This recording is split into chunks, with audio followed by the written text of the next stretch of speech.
नमस्कार, मैं हूं संजय शर्मा। आप देख रहे हैं 4 PM गुजरात। गुजरात लॉबी के लिए ये खबरें परेशानी भरी हैं। पूरे देश के बच्चे, नौजवान जिस तरह से सरकार के खिलाफ हो रहे हैं, उसने सरकार की कपकपी चढ़ा दी है। अमित शाह सीन से गायब है, पता नहीं कर क्या रहे हैं। दैनिक भास्कर के राजनीतिक संपादक केपी मलिक से मैंने विस्तार से बातचीत की है। चलते हैं उनके पास। 4 PM न्यूज नेटवर्क में बहुत बहुत स्वागत है केपी मलिक साहब, आपका हार्दिक अभिनंदन। बहुत बहुत धन्यवाद संजय जी। आभार आपका भी और हमारे दर्शकों का भी। आज आपने जो है कोट पहना है मुंबई में। ठंड तो है नहीं मुंबई में कि कोट पहना जाए, कुछ मुझे लग रहा है जब विशेष मैं बात है। आजकल जब मैं सुबह कपड़े पहनता हूँ तो मैं सोच लेता हूँ कि शाम को आप मेरी खिंचाई जरूर करेंगे मेरे शो पे। अब मैं मुंबई वाला नहीं हो गया नहीं तो नहीं, मैं कोट सूट पहन। खिंचाई नहीं है। आपकी शर्ट भी जबरदस्त है और आप मुंबई में रहेंगे तो ये तो थोड़ा सा मुंबई में टशन और कपड़े तो चलते ही हैं। अगर वहाँ कपड़े आप नहीं पहनेंगे तो फिर आप फिल्मी दुनिया में कैसे टिकेंगे वहां पे? तो वहां सही तो है, जो और फिर दिखता भी है, दुनिया में सेंसर बोर्ड, इन्हीं बातों के जो चक्कर में दिखता है सेंसर वही बोर्ड दिखता है। पिक्चर। सेंसर बोर्ड भी वही आता है, सेंसर बोर्ड भी वही आता है जहां उसको कुछ मामला दिखता है। नहीं तो 1000 लोग फिल्में बनाने जा रहे, सेंसर बोर्ड पूछता तक नहीं है जी। हमारी साहिया पिक्चर को रोक के बैठ गए हैं रिव्यू कमेटी वाले, जारी नहीं होने देने। खैर, मत होने दे, हम लड़ेंगे, कोर्ट में जाएंगे। बड़ा सवाल कुछ है। मुझे याद आ रहा है कि दीपिका पादुकोण की पिक्चर आई थी, शाहरुख खान की, और बिकनी पहनी थी भगवे रंग की। और ऐसा ऐसा गदर कटा था आसाम के मुख्यमंत्री ने कि हम चलने नहीं देंगे, और जाने कहाँ कहाँ पूरी बीजेपी आ गई थी उतर के। और फिर असम के मुख्यमंत्री को समझ में आ गया कि अब मामला गड़बड़ा गया। समझ में कैसे आया? लोग बताते हैं कि दुबई के सबसे बड़े आदमी का फ़ोन प्राइम मिनिस्टर के पास में गया और इतना कहा कि शाहरुख मेरा दोस्त है। और इतनी बात एक लाइन कहने में प्रधानमंत्री जी को, हमारे विश्वगुरु को, समझ में आ गया खेल क्या है। उनके चहेते अंबानी अडानी का बहुत पैसा लगा है खाड़ी देशों में। लिहाजा आपको याद होगा प्रधानमंत्री जी ने कहा ऐसे कौन लोग हैं जो पिक्चरों के भी ऐसे कमेंट करते हैं और ये करते हैं वो करते हैं। तुरंत सबकी हवा खराब हो गई। रात के 2 बजे, शाहरुख खान भी कम नहीं है, रात के 2 बजे उन्होंने असम के मुख्यमंत्री को फ़ोन किया। अब मुख्यमंत्री को फ़ोन करोगे तो भाई लैंडलाइन पे करोगे या कुछ करोगे, कोई और उठाएगा। तुरंत लाइन पे आए मुख्यमंत्री और जी शाहरुख जी, और बिल्कुल आप पिक्चर लगाइए। और मज़े की बात ये है कि मुख्यमंत्री जी में इतनी कम अकल है कि सुबह उन्होंने खुद ट्वीट किया कि रात को 2 ढाई बजे शाहरुख खान का फ़ोन आया मेरे पास, और शाहरुख खान ने जो है वो ये कहा वो कहा, पिक्चर का हम स्वागत करते हैं। तो मैं ये सारी बातें इसलिए बता रहा हूँ कि खाड़ी देशों की ताकत कितनी है।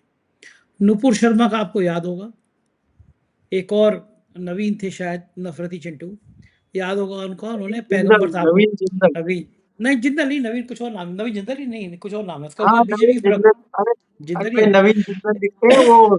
तथाकथित पत्रकार रहे हैं पहले जी न्यूज हाँ में, हिसार हाँ के हैं हाँ वो, मैं बहुत अच्छी तरह जानता हूँ हाँ जी। तो जी। उन्होंने ट्वीट कर दिया था, पैगंबर साहब को कुछ कह दिया था, और मुस्लिम देशों की तीखी प्रतिक्रिया आई थी, और बहुत चेतावनी भरी प्रतिक्रिया आई थी, और सरकार के पसीने आ गए थे। नुपुर शर्मा और नवीन जी को एक लात मार के बाहर कर दिया गया पार्टी से। आज तक पार्टी में वापस नहीं लिया गया।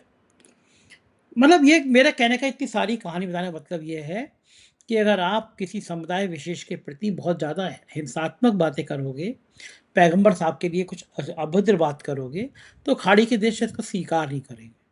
और खाड़ी के देश कितनी ताकत रखते हैं ये तो हम सब देखते हैं। हमारे प्रधानमंत्री जी अबू धाबी की मस्जिदों में घूमते फिरते हैं, तो समझ में आ जाता है कि यहाँ के बढ़िया मस्जिदों के नीचे मंदिर ढूंढें, लेकिन प्रधानमंत्री जी अबू धाबी में तो मस्जिद में जाके, मैं निकला अबू धाबी की मस्जिद से तो मैंने देखा मोदी जी का फोटो लगा है, वीडियो चल रहा है।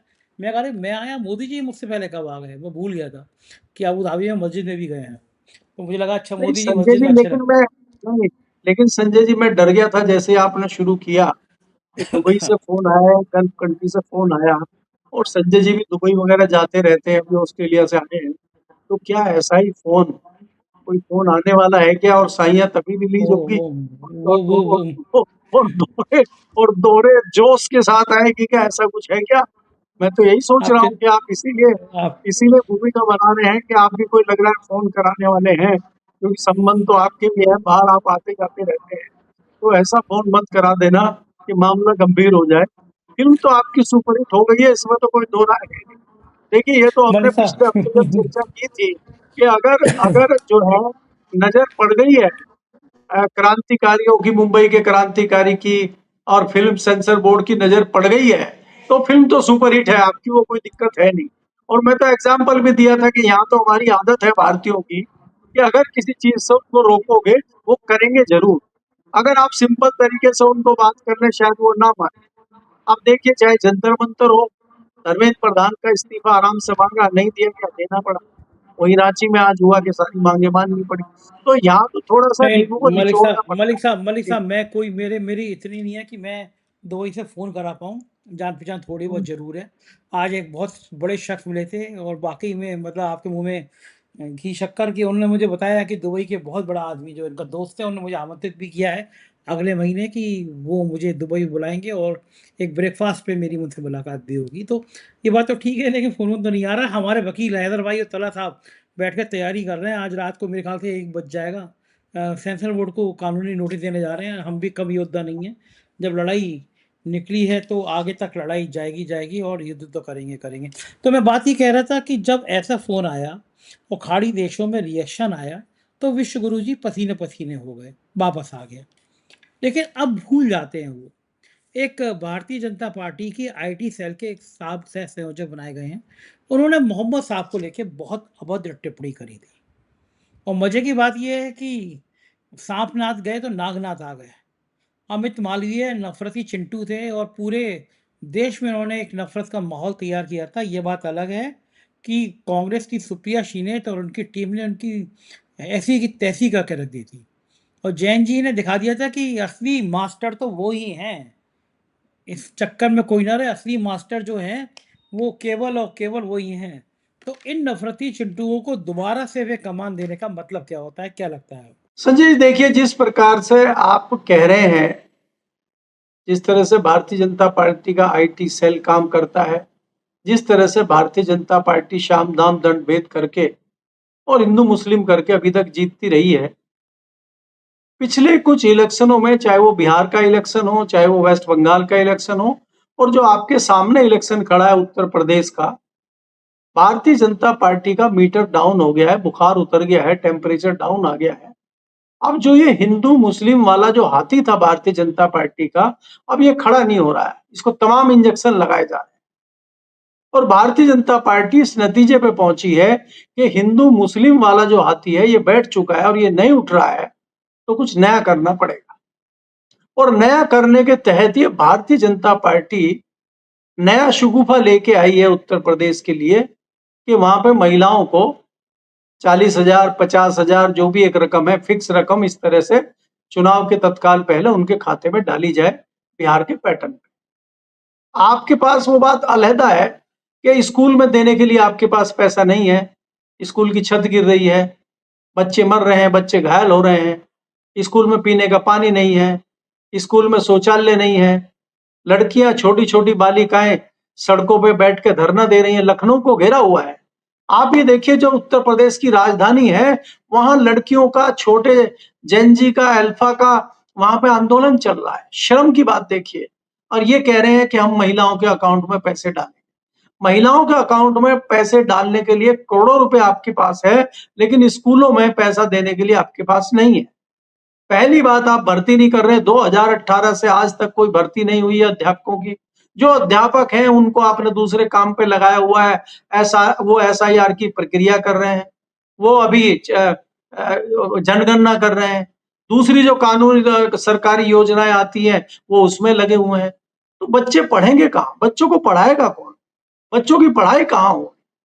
या ये कोई साजिश है कि बच्चों को पढ़ाया ही ना जाए, बच्चों को एक दूसरी लाइन में लगाया जाए? और ये क्या कावड़ की संख्या इसीलिए बढ़ रही है क्या? आपको कहीं खतरा है क्या कि अगर ये बच्चे शिक्षित हो गए और ये बच्चे पढ़ लिख लिए तो ये आपसे सवाल पूछेंगे, ये आपकी नीतियों पे सवाल पूछेंगे, तो इसलिए इनको शिक्षित ही ना होने दो। ये कोई ऐसी साजिश है क्या? तो बहुत सारी चीजें संजय जी चल रही हैं।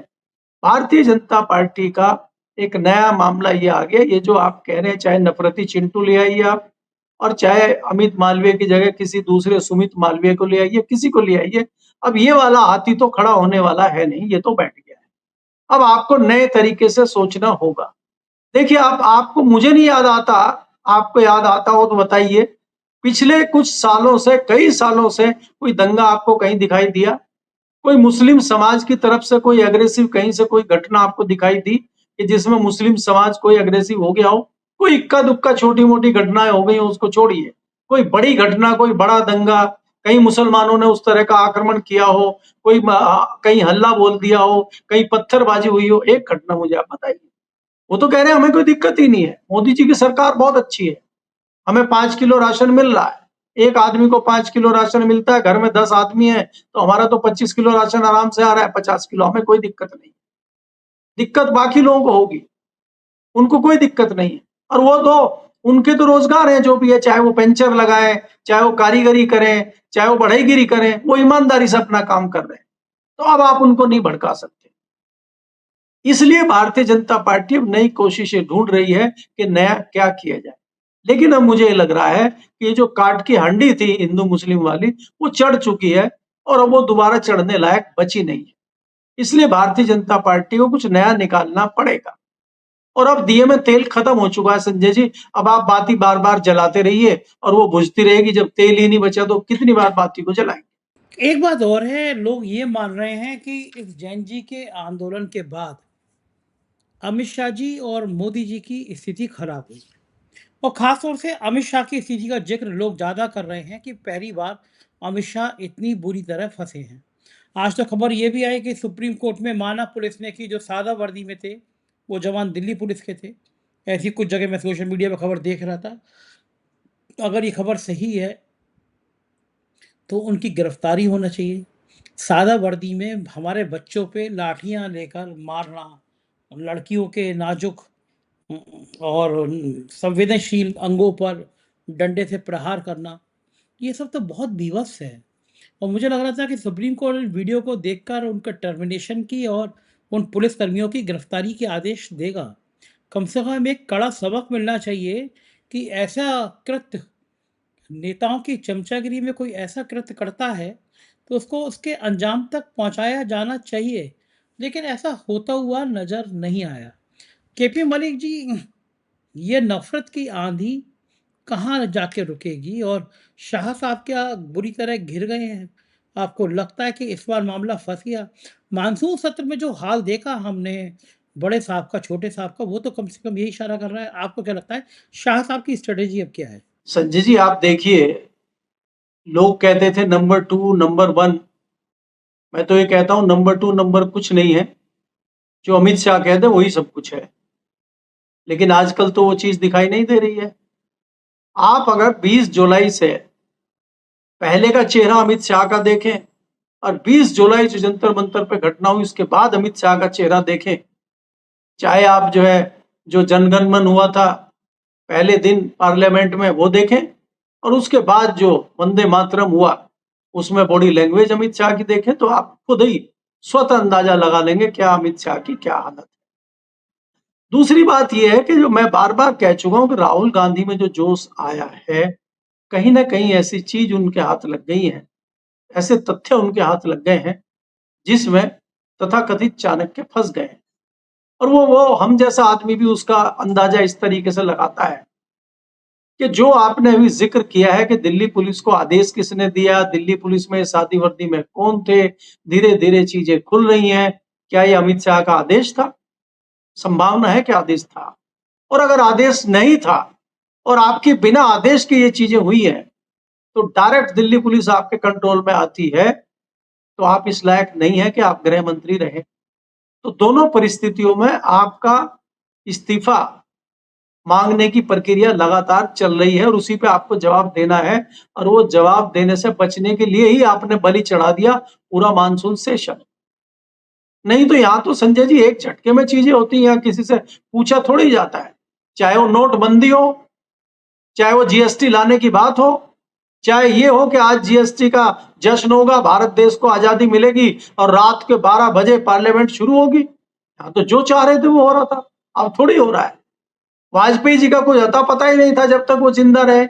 अब वाजपेयी जी है नहीं इस दुनिया में और डाइवर्ट किया जा रहा है, वाजपेयी की मूर्तियों का अनावरण हो रहा है और वाजपेयी जी को जो है श्रद्धांजलि दी जा रही है और वाजपेयी वाजपेयी हो रहा है। क्या ये कुछ बदलने का मामला है? क्या कुछ अपने तौर तरीके भारतीय जनता पार्टी बदल रही है क्या? अब क्या उनका सहारा लेगी क्या वाजपेयी जी का, या जो दूसरे भारतीय जनता पार्टी के लोग हैं? अडवाणी जी का इंतजार कर रहे हैं क्या? इनका सारा बाद में लिया जाए, जब तक जिंदा है तब तक ना ले। भारतीय जनता पार्टी में जो बदलाव आ रहे हैं उसमें खाली अमित शाह की बॉडी लैंग्वेज नहीं, संजय जी प्रधानमंत्री की बॉडी लैंग्वेज भी देख सकते हैं। क्या लाल किले की प्राचीर से पिछले 12 भाषण आपने मोदी जी के देखे हैं? इनका जोशो खरोश देखा है? क्या इस तरह का जोशो खरोश इस बार दिखाई दिया है क्या? क्या हड़बड़ाहट आपने नहीं देखी है? उनके चेहरे की आपने भाव भंगिमा और उनका उतरा हुआ चेहरा आपने नहीं देखा है? तो ये सब बताता है कि भारतीय जनता पार्टी के जो 2 नेता थे, उनका क्या हाल है। मुझे तो याद आता नहीं है, मैं तो इतनी बारीकी से दिल्ली में कवर करता हूँ, सारी मिनिस्ट्री को देखता हूँ कि आप एक मंत्रालय का नाम ले दें कि वहां पे जो है सब कुछ ठीक-ठाक चल रहा और मंत्री अपने हिसाब से ले रहा। गडकरी का नाम लेते थे, लेकिन गडकरी का भी एक लिमिटेशन है। शिवराज चौहान का भी अपना एक लिमिटेशन है। आपको मालूम है एक आदेश आया था कि किसी भी नीति पे, किसी भी मंत्रालय की नीति पे कहीं भी कोई फोटो मंत्री का नहीं लगेगा, सिर्फ प्रधानमंत्री का फोटो लगेगा। कोई भी नीति में कोई निर्णय लेना है तो पहले पीएमओ से आदेश होगा। तो ये तो हालात है मंत्रियों के। तो अगर मंत्रियों के हालात थे तो आपको क्या लगेगा तीसरा आदमी कोई वहां पे इस तरह का दिख रहा है जो कुछ कर लेगा? तो इसलिए अभी ये सारी चीजें जो ये लोग थे उनके, ये सब बैक मार गए, अब कोई बचा नहीं। तो अमित शाह चौतरफा घिरे हुए हैं अभी और उनकी स्थिति बहुत खराब है। मैंने आपको पिछले प्रोग्राम में भी कहा था कि आने वाले समय में क्या कुछ हो जाए, कब हो जाए, कुछ नहीं पता है। अभी भारतीय जनता पार्टी में बहुत कुछ उठापटक चल रही है। अभी नए मंत्रिमंडल के विस्तार की भी चर्चा है। अब उसमें जिस तरह से आपने देखा है कि नई कमेटी बनी है, नितिन नवीन जी के नए राष्ट्रीय अध्यक्ष हैं, 5 बार के विधायक हैं, वहां से जीत के आए थे और दिल्ली आने के बाद राष्ट्रीय अध्यक्ष बनने के बाद, दुनिया की सबसे बड़ी पार्टी के अध्यक्ष बनने के बाद, दुनिया के महामानव और सबसे बड़े प्रधानमंत्री के बॉस बनने के बावजूद अपनी विधानसभा की सीट किस प्रकार से वो हार गए वो भी आपके सामने है। तो इसी तरह की कार्यकारिणी जो इन्होंने बनाई है, इसी तरह का नया मंत्रिमंडल बहुत जल्दी देख सकते हैं आप कि उसमें भी कुछ रबर स्टैंप आ जाए। तो अभी बहुत कुछ उठापटक चल रही है, बहुत सारी चीजें चल रही हैं, बहुत जल्द ही हमारे सामने चीजें आएंगी। जी। भगवान राम की नगरी अयोध्या। कहते थे कि उस दौर में कभी ताले नहीं लगते थे, कोई अपराध नहीं था, होना भी नहीं चाहिए, भगवान की नगरी है, उसमें अपराध किस बात का। लेकिन इन भक्तों ने, गोबर भरे दिमाग में भक्तों ने भगवान की नगरी को लूटने में कोई कसर नहीं छोड़ी। एसआईटी रिपोर्ट में वही हुआ जो सब मान रहे थे। हमारे चंपत जी चंपत हो गए थे, लेकिन बाइज्जत है उनका नाम, अनिल मिश्रा का नाम नहीं है। ये सबको पता था यही होना है, कोई नई बात नहीं है। बच्चा बच्चा जानता है कि हिसाब किताब चंपत राय रख रहे थे, अनिल मिश्रा देख रहे थे। मंदिर की जमीन में घोटाला हो रहा था, नृपेंद्र मिश्रा दोषी थे, लेकिन सबको बचा दिया गया। यानी राम मंदिर के लुटेरों को एक तरह से क्लीन चिट दी गई। और अयोध्या में क्या क्या हो रहा है, जैसे आज एक खबर आई है, सचिन गुप्ता है ट्विटर पर, उन्होंने लिखा है कि फोटो लगाई है कि ये चारों अयोध्या पुलिस के जवान हैं। इन्होंने राजस्थान में सीकर को एक व्यक्ति को नोटिस दिया, पूछताछ के लिए उसे अयोध्या बुलाया है नोटिस में भी। उसका नाम बताया कि भाई तुम साइबर फ्रॉड के केस में शामिल हो, जेल भेजने की धमकी दी। उससे कहा कि तुम्हें बचना है तो 4 लाख रुपए दो। 2,80,000 रुपये में मामला डील हुआ। ये पैसा लेने चारों पुलिस वाले सीकर पहुंच गए कि पैसा मिलेगा, माल मिलेगा, अयोध्या से आए हैं। और राजस्थान पुलिस में पहली शिकायत कर दी गई थी, राजस्थान पुलिस ने चारों को अरेस्ट कर लिया। ये जेल है। यानी अयोध्या के चोर राजस्थान में पकड़े गए और जो बड़े चंदा चोर हैं उनको बचा लिया गया। क्या इस देश की भावनाएं अब आहत नहीं हो रही? खुलेआम चंदा चोरी के अभियुक्तों को बचाया जा रहा है, बच्चा बच्चा कह रहा है। जो तावड़े साहब महाराष्ट्र में पैसा लेट बांटते हुए पकड़े गए, जिनके वीडियो वायरल है, उनको यूपी का प्रभारी बना दिया गया। क्या सारे चोरों को चुनाव से पहले इकट्ठा किया जा रहा है? क्या उत्तर प्रदेश को चोरों के भरोसे, चंदा चोरों के भरोसे जीता जाएगा? खेल क्या है बीजेपी का? संजय जी देखिए, अगर आप राम मंदिर की बात करें, लोगों के मन में, हम जैसों के मन में भी अगाध श्रद्धा अयोध्या को लेके है, उस पवित्र भूमि को लेके है, उस पवित्र मंदिर को लेके है। और भगवान राम तो कण कण में है सबके, चाहे कोई कितना भी नास्तिक हो, कितना भी आस्तिक हो, कितना भी धार्मिक हो। भगवान राम का नाम लेता है। और मैं तो जिस भूमि से आता हूँ पश्चिमी उत्तर प्रदेश की, वहाँ तो मुसलमान भी राम का नाम लेते हैं। हमारा तो उद्बोधन संबोधन ही राम के नाम से शुरू होता है। मुसलमान भी राम राम करते हैं। सुबह जैसे अपने घर से निकलते हैं, कोई खेत पे जा रहा है, कोई किसी काम पे जा रहा है, आपस में दो लोग मिलते हैं, राम राम भाई, राम राम। मुसलमान भी करता है। लेकिन जब पिछले 10 साल से ये कड़वाहट ऐसी बढ़ गई है, इस तरीके से ये हो गया कि जैसे इन्होंने वो भगवान राम को बांध लिया हो और ये कहा हो कि वो सिर्फ हमारे हैं और किसी के नहीं है। अयोध्या में जितने लोग हैं, मुझे लगता है कि बहुत बड़ी नगरी है और उस नगरी में जो लोग वहां रहते हैं उनकी कितनी श्रद्धा है और वो कैसे भुगत रहे हैं इस तरह के लोगों से। आप ये देखिए, उनको जो स्थानीय लोग हैं उनको कितनी दिक्कतें हैं और कितनी पीड़ा उनके मन में है जब वो ये चीजें देखते हैं, सुनते हैं। और उनकी तो आंखों के सामने होता है, लेकिन वो कुछ नहीं कर पाते। कई स्थानीय पत्रकारों से हमारी बातचीत हुई है, मुझे तो 1-2 बार ही मौका मिला है जाने का। स्थानीय लोगों से बातचीत हुई है, वहाँ के पत्रकार हैं, उनसे बातचीत हुई है, बहुत पीड़ा में है, बड़े दुखित रहते हैं। और उन्हीं पत्रकारों की वजह से ये हुआ है कि ये खुलासा भी हुआ है। लेकिन उनकी भी एक लिमिटेशन है, उनकी भी एक सीमाएँ हैं, क्योंकि ये लोग किसी भी हद तक जा सकते हैं। तो उन्होंने सहारा लिया दूसरे लोगों का और ये इतना बड़ा खुलासा हुआ और आज इसको दबा दिया गया। एक हिसाब से ये दबा दिया गया कि आप अगर क्लीन चिट दे रहे हैं चंपत राय को और अनिल मिश्रा को क्लीन चिट दे रहे हैं, जो 2 मुख्य लोग थे यही। अभी मैं उन व्यक्ति का नाम भूल रहा हूँ, उन सज्जन का नाम भूल रहा हूँ, जो मंदिर में कार्यरत थे। वो कोषा जो कोष है, उस कोष में भी वो थे, हिसाब-किताब देखते थे और अभिषेक उपाध्याय के चैनल पे आके उन्होंने लंबा खुलासा किया था और उन्होंने साफ कहा था कि एक-एक चीज़ चंपत राय जी की जानकारी में थी और हमने खुद उनको जानकारी उपलब्ध कराई थी। हमने खुद कहा था कि इस तरह की गड़बड़ियाँ हो रही हैं और उन्होंने इग्नोर किया था और बाद में मुझे ही निकाल दिया गया। तो इसका मतलब वो आदमी झूठ बोल रहा था। और जब उसने कहा एसआईटी से कि मेरे से पूछताछ करिए, मुझे रखिए, तो एसआईटी ने कह दिया जो आपके पास है हमें लिख के भेज दीजिए, मेल कर दीजिए। मेल कर दिया, कुछ नहीं हुआ। तो आप जो क्लीन चिट दे रहे हैं, क्लीन चिट देने वाले कौन हैं? क्लीन चिट देने वाले कोई वहाँ ऑस्ट्रेलिया की कोई एजेंसी थोड़ी आई थी। ये भारतीय जनता पार्टी की सरकार है उत्तर प्रदेश में, उसी के मातहत लोग थे जिन्होंने एसआईटी बनाई थी। जो एसआईटी में जो लोग थे उनके ऊपर खुद प्रश्न चिन्ह लगे हुए थे, उनके ऊपर तमाम सवाल उठे थे बीच में। वो खुद दागी लोग थे, तो ऐसे लोग क्या रिपोर्ट देंगे? अरे आप अगर बाहर से नहीं करा सकते थे, किसी रिटायर्ड जज से नहीं करा सकते थे, तो करा लेते किसी तमिलनाडु की पुलिस से जाँच। आप किसी कर्नाटक की पुलिस से जाँच करा लेते, कम से ये तो होता कि भाई किसी दूसरे स्टेट की पुलिस ने जाँच की है, इसमें उत्तर प्रदेश का कोई लेना-देना नहीं है। ये तो धोखा दिया गया है और संजय जी आप ये मत मानिए कि ये चीज़ करके आप बच जाएँगे और जनता को ये सब दिखाई दे रहा है। मैं आपको बार-बार कहता हूँ, भगवान राम ने ही इनकी नाव चलाई थी भारतीय जनता पार्टी की और भगवान राम ही इनकी नाव में छेद करने का काम करेंगे। ये आप समझ बिल्कुल, लग रहा है और उत्तर प्रदेश की जनता इस बात को समझ चुकी है कि ये लोग कुछ भी कर सकते हैं। अगर भगवान राम के घर में चोरी कर सकते हैं, तो फिर ये कुछ भी कर सकते हैं। तो जनता तो देखो नाराज़ है, बाकी ईश्वर मालिक है। बिल्कुल ठीक कह रहे हैं मलिक साहब। और जैन जी और जैन अल्फा का आंदोलन हर दिन बढ़ रहा है। आजमगढ़ में इंटर कॉलेज के छात्र छात्राएं सड़क पे बैठ गए। उन्होंने कहा कि कॉलेज में कई विषयों के टीचर नहीं हैं।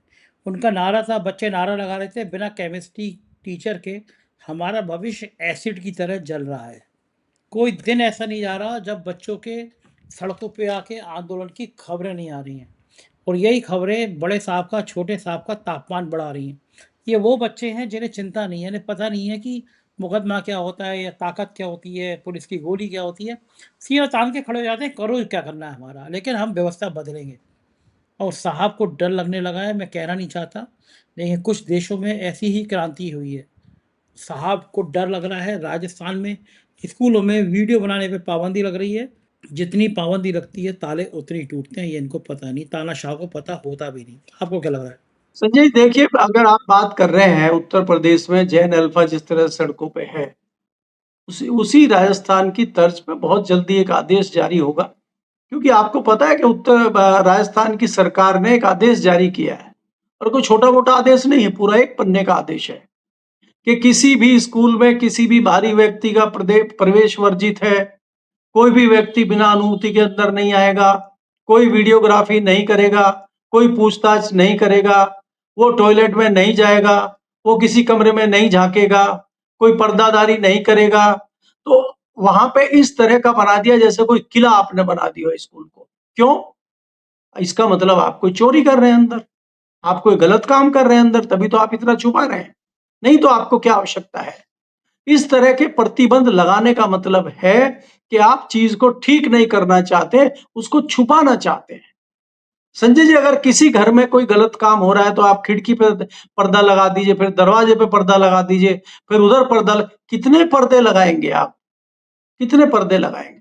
और जब ये पर्दे खुलेंगे, जितने पर्दे खुलेंगे, तो अंदर की जो चोरी-चकारी है वो सब बाहर आ जाएगी, तो तब आपका क्या हास्य होगा।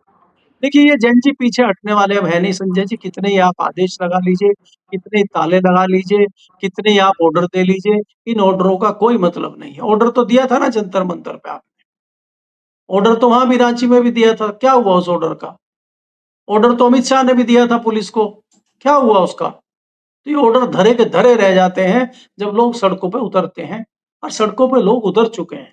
सड़कों पे हमारे नौजवान उतर चुके हैं, और ये नौजवान नई पीढ़ी के हैं। इनके पास हथियार भी नया है। इनको बंदूक की ज़रूरत नहीं है, इनको कलम की भी ज़रूरत नहीं है संजय जी। ये तो हम जैसे लोग थे जो साला कलम घिस रहे थे और लिख रहे थे, 4 पन्ने लिखने में हाथ दुखने लगते थे। ये तो मुँह से बोलते टाइप होता जाता है। मुँह से बोलते टाइप होता जाता है, और अब जितनी चीज़ें आ गई हैं, आप जो ये चैट जीपीटी और दूसरी कर रहे हैं, पूरा भी नहीं लिखने की ज़रूरत है इनको। ये उसको आदेश देते हैं कि चैट जीपीटी मुझे इस सब्जेक्ट की डिटेल दीजिए फटाफट, और अलग-अलग 4 एंगल बनाइए और इसका ये बताइए, वो बताइए, और खटाक से 1 मिनट में रिपोर्ट आ जाती है। हम तो हैरान हैं इनको देख के। तो ये तो किसी सब्जेक्ट में पीछे है ही नहीं। तो क्या उनका ये मुकाबला कर पाएँगे, जो महान मूर्तियाँ बैठी हैं भारतीय जनता पार्टी के शासन में?